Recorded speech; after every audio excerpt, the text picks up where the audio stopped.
সাধারণভাবে হালখাতা হলো নববর্ষের নতুন হিসাব লেখার খাতা।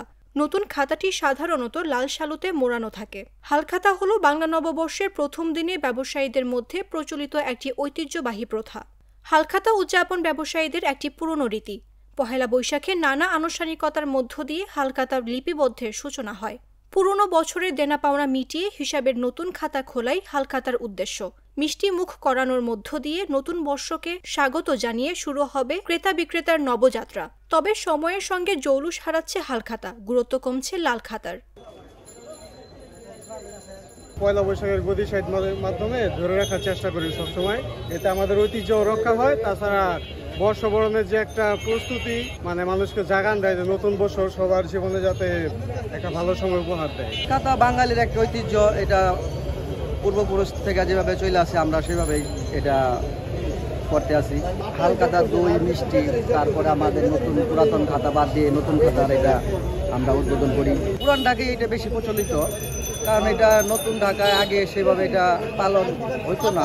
প্রতি বছর হালখাতা হয়, এবার বেচাকেনা একটু কম, তার কারণ চাহিদা অনুযায়ী যে গত বছর আমরা বেচছি এরকম এবছর অতটা চাহিদা হচ্ছে না আর কি। সব কিছু ব্যবসা বাণিজ্য কম, বেচাকেনা কম, এই জন্য চাহিদাটাও কম। মোটা খাতাগুলোও একটু বেশি বাড়ছে, মানে খাতার অনুযায়ী আর কি দামটা। ছোট খাতায় কম বাড়ছে, বড় খাতায় বেশি বাড়ছে। এবার করে থেকে ডাবল হতো, কিন্তু এবার অর্ধেক নেমে গেছে বেচাকেনা। প্রতিদিন মোটামুটি আমরা 3-4 দিন আমরা বৈশাখী করি, বছরে একবার 3-4 দিন বেচাকেনি করি। মনে করেন যে লাখ 1,000 টাকা বেশি। পুরনো ঢাকার তাঁতিবাজারের স্বর্ণ ব্যবসায়ীরা বলছেন, সোনার দাম বাড়ায় ক্রেতা কম থাকলেও রীতি অনুযায়ী স্বল্প পরিসরে হালখাতার আয়োজন করা হবে। পহেলা বৈশাখের পরের দিন অর্থাৎ আগামী মঙ্গলবার হালখাতা আয়োজন শুরু হবে। প্রতি বছরের ন্যায় এবারও হালখাতা হবে, তবে খুব স্বল্প আকারে হবে। কারণ এক হচ্ছে দেশের পরিস্থিতি খারাপ, আর তার মধ্যে গোল্ডের প্রাইস অত্যাধিক বেড়ে গেছে, এর জন্য আমাদের গ্রাহকের পরিমাণটাও খুব কম।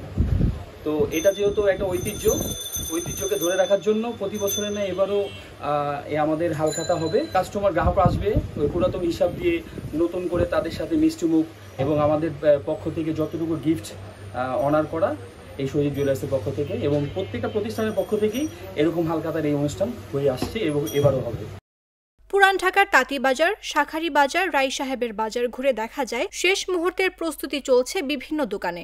পুরনো ঐতিহ্যকে বহন করে অনেকেই কিনছে লাল খাতা। সাদা কাগজ বাধাই করে লাল শালু কাপড়ের মলাটে মুড়িয়ে তৈরি হচ্ছে মোটা লাল খাতা। ব্যবসার মন্দা অবস্থা ও প্রযুক্তির কারণে বিক্রি কমেছে লাল খাতার। অন্যান্য বছরের তুলনায় বিক্রি অর্ধেক কম বলেছেন বিক্রেতারা। ডিজিটাল যুগে ভাটা পড়েছে ঐতিহ্যের হালখাতায়। চারপাশে প্রযুক্তির ছোঁয়া, কম্পিউটার, ল্যাপটপ আর অ্যাপসের দুনিয়ায় হাতে লেখা খাতার প্রচলন প্রায় উঠে যেতে বসেছে। ফলে এখন আর বাংলা সনের প্রথম দিনে ব্যবসায়ীদের নতুন হালখাতা খুলতে খুব একটা দেখা যায় না। তবে ঐতিহ্য রক্ষায় এখনও রাজধানীর অনেক ব্যবসায়ী রীতি ধরে রাখতে হালখাতা উৎসব করে থাকেন।